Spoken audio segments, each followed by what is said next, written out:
Makabungol ang mga tambol o gigamit nga instrumento sa nakadayang contingent ka nag-agbat sa street dancing final showdown sa Naliyagan. Dunay 14 ka mga contingents ang nisalmot gikan sa nakailayang lungsod sa probinsya sa Agusan del Sur.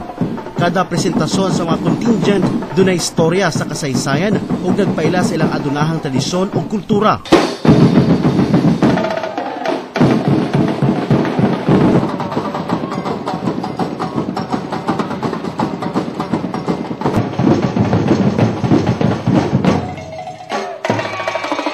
This is to unify and show the culture, traditions of all Agusanon.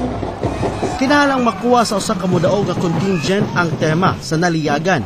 Din ang pasabot nini, The Chosen One and the Most Loved. Ang mapiling modaog sa first prize makadawat sa 150,000 pesos nga cash prize. Ning tuiga, nakuha sa lungsod sa Sibagat ang kadaugan sa street dancing showdown, samtang second place ang Bayugan City ug nasa third place ang Prosperidad.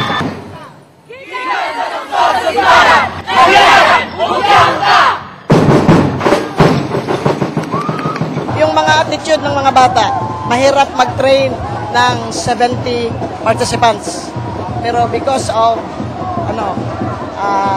patient tayo, saka supportive ang local government at saka ang province, they were able to successful in this contest. Sa mga minor awards, nakuha sa lungsod sa Loreto ang Best in Progressive Street Dancing, Best in Choreography o Best in Musical ang lungsod sa Sibagat, samtang Best in Costume ang lungsod sa Santa Josefa.